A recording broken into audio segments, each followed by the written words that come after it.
지금 하단 탭을 만들고 있습니다. 하단 탭에는 지금 바텀 내비게이션 뷰라고 하는 데다가 우리 메뉴를 만들었죠. 그래서 메뉴 버튼이 지금 3개가 들어있고요. 메뉴 버튼을 설정을 하니까 이렇게 보였습니다. 그럼 이 각각의 메뉴 버튼을 눌렀을 때 이 위쪽에 프래그먼트가 보이는 거죠. 프래그먼트가 부분 화면이니까 요 버튼을 눌렀을 때 첫 번째, 이거 눌렀을 때 두 번째, 이거 눌렀을 때 세 번째, 3개의 프래그먼트가 각각 다르게 보이도록 이렇게 만들어 볼 수가 있습니다. 프래그먼트를 추가를 해야 되겠죠. 자, 프래그먼트 첫 번째 추가할 때는 자, APP 왼쪽에서 선택하고 오른쪽 마우스 버튼 눌러서 New 프래그먼트 블랭크 선택을 해서 자, 새로운 프래그먼트를 하나 추가를 해보도록 합니다. 자, 여기에 블랭크 프래그먼트로 되어 있는데요. 자, 여기에 first 프래그먼트라고 한번 해볼까요? 자, 프래그먼트 1, 2, 3 이렇게 할 수도 있고요.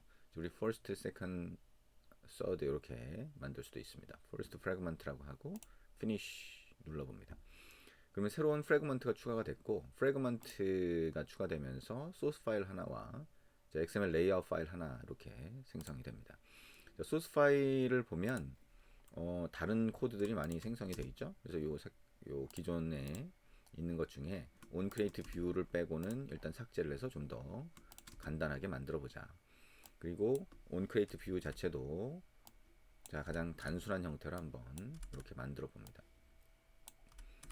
그냥 단순한 형태로 만들었고요. 이렇게 하면 자, fragment first.xml이라고 하는 것과 이 소스 파일이 서로 이렇게 연결이 돼서 하나의 부분 화면을 만들게 되겠죠. 자, fragment first.xml 파일로 가서 자, 이게 배경색이나 이런 것들 한번 바꿔볼 수가 있겠죠. 자, 이 텍스트가 있는데요. 이 텍스트가 자동으로 추가가 되어 있고 자, 프레임 레이아웃으로 되어 있죠. 일단 그대로 놔둬보도록 하겠습니다. 배경색만 한번 바꿔보죠. 이 안에 들어가 있는 자, 텍스트 뷰의 텍스트 속성으로 가서 자, 텍스트 속성으로 가서 이게 자, 첫 번째 이렇게 글자가 보이도록 만들어 보겠습니다. 그리고 이 글자가 좀 크게 보이도록 만들어 보려면 자, 텍스트 사이즈 쪽으로 가야 되겠죠. 그래서 50sp. 그다음에 요 프레임 레이아웃이라고 해서 최상위 레이아웃이 있으면 이 최상위 레이아웃을 선택을 해서 백그라운드 설정을 합니다. 백그라운드 색상은 뭐 각자 다르게 하면 되겠죠. 자, 주황색으로 해서 자, 첫 번째를 만들어 줍니다. 여기 첫 번째 프래그먼트라고 생각할 수가 있고요. 두 번째, 세 번째, 세 개의 프래그먼트를 만들어야 되겠죠. 그러면 이걸 복사해서 한번 만들어 봅니다. 이거 소스 파일을 복사해서 여기 선택하고 컨트롤 V 그러면 이렇게 되겠죠. 자, second second fragment. 자, 그리고 다시 한번 복사를 해서요. 자, third third fragment 이렇게 만들어 봅니다. 레이아웃 파일도 지금 여기서 컨트롤 V 해서 프래그먼트 first라고 되어 있던 거를 프래그먼트 second 다시 한번 복사를 해서 프래그먼트 third 이렇게 해봅니다. 자, 세컨드 쪽으로 가서요. 자, 세컨드를 열어보면 되겠죠. 그래서 여기 있는 첫 번째라고 하는 글자 표시된 거 있으면 자, 글자가 선택이 돼야 되는데 이게 전체가 선택된 것처럼 보이죠. 제 글자가 매치 페어런트로 되어 있어서 그렇습니다. 일단 그대로 놔둬볼게요. 그 다음에 요거는 두 번째라고 하는 글자로 바꾸고요. 그리고 배경색, 프레임 레이아웃 선택을 하고 배경색을 이거는 파란색 계열로 만들어 보도록 하겠습니다. 자, 서드라고 하는 쪽으로 가서요. 자, 텍스트 선택을 하고 자, 이 텍스트를 변경을 해봐야 되겠죠. 자, 텍스트 속성을 찾아서 자, 이거를 세 번째로 바꿔봅니다. 그리고 배경색은 프레임 레이아웃 선택을 해서 백그라운드를 보라색 계열로 바꿔보도록 합니다. 자, 세 개의 프래그먼트를 지금 만들었고요. 각각의 프래그먼트에 보면 자, 서드 프래그먼트부터 가보면 여기 XML 레이아웃 파일이 복사해서 만들었으니까 first로 연결이 되어 있죠. 이거를 third로 변경하고요. 그 다음에 second 프래그먼트로 가서 이것도 프래그먼트 second.xml은 생략되어 있죠. 이렇게 연결을 해봅니다. 세 개의 프래그먼트를 우리가 다 추가를 했고요. 이 세 개의 프래그먼트에 대해서 이제 자, 탭 버튼을 눌렀을 때 동작하도록 연결하는 작업이 필요합니다. 그러면 자, 여기 열려 있는 탭들이 좀 복잡하게 보이니까요. 좀 닫아보고요. 자, 메인 액티비티로 가보도록 합니다. 여기 아래 보면 자, 여기 바텀 내비게이션 뷰라고 하는 아이디가 들어가 있죠. 그리고 여기 컨테이너 이렇게 돼 있고요. 자, 메인 액티비티로 가서 온 크리에이트 안쪽에다가 이렇게 공간을 만들고 입력을 해보도록 하겠습니다. 일단 처음 이렇게 앱이 보였을 때 그때 첫 번째 프래그먼트가 보이도록 하려면 우리 프래그먼트 매니저를 이용해서 프래그먼트 퍼스트 프래그먼트가 되겠죠. 퍼스트 프래그먼트라고 하는 그 프래그먼트 부분 화면이 먼저 보이도록 만들어 줘야 될 겁니다. 그러면 자, with라고 써볼까요? 그래서 자, support fragment manager begin transaction을 이렇게 해서 트랜잭션 객체가 있다라고 하면 자, 이 트랜잭션 객체에 대해서 자, 첫 번째 프래그먼트를 보여주도록 합니다. 자, var 자, first라고 그냥 할까요? 그러면 이렇게 하고 자, first fragment 객체를 하나 만들어 봅니다. 그리고 이거를 자, replace라고 해서 자, 우리 r.id.container라고 하면 자, 컨테이너가 프레임 레이아웃 위쪽, 그러니까 탭 버튼의 위쪽을 얘기하겠죠. 거기다가 자, first fragment를 보여주도록 해라. 마지막에 커밋이라고 하는 거는 이쪽에서 트랜잭션을 커밋하는 방법이 있겠죠.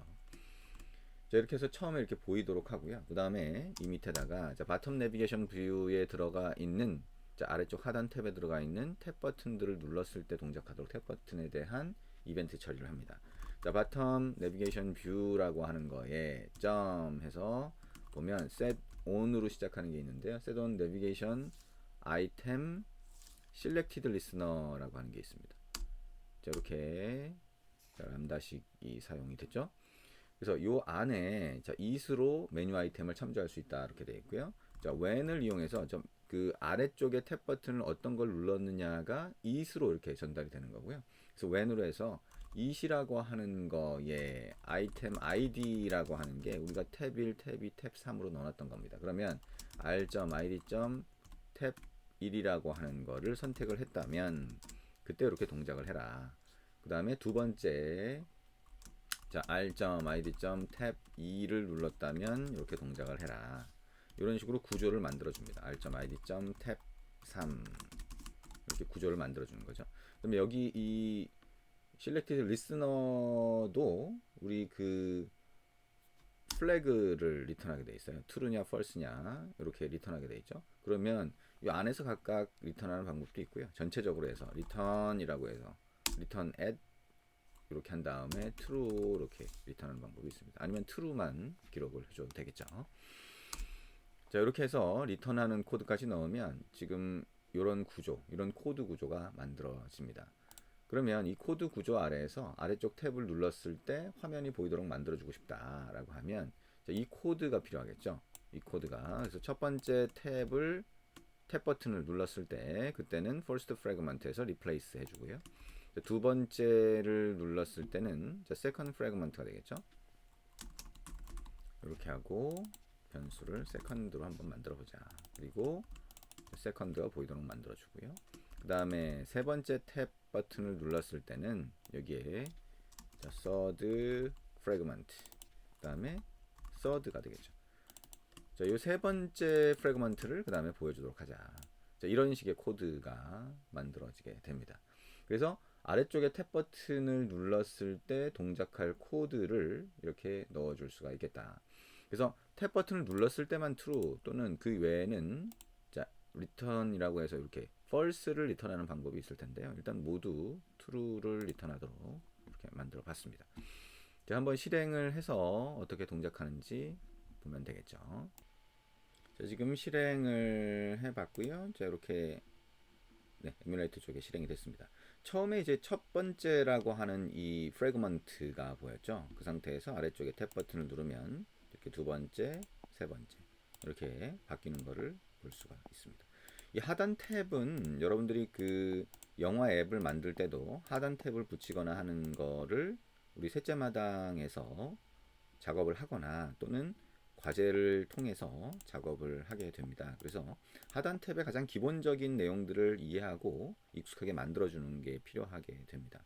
왜냐하면 이 하단 탭이라고 하는 게 요즘 앱들에 자주 쓰이거든요. 왜냐하면 각각의 화면들을 이동을 하는데 요약해서 보여줄 수 있는 가장 효율적인 방법 중에 하나이기도 합니다. 그리고 이 하단 탭의 모양이 우리가 생각하는 것보다 좀 더 복잡하고 좀 더 예쁜 모양으로 디자인이 됐다라고 하면 이 버튼을 직접 여기다 넣는 방법도 있어요.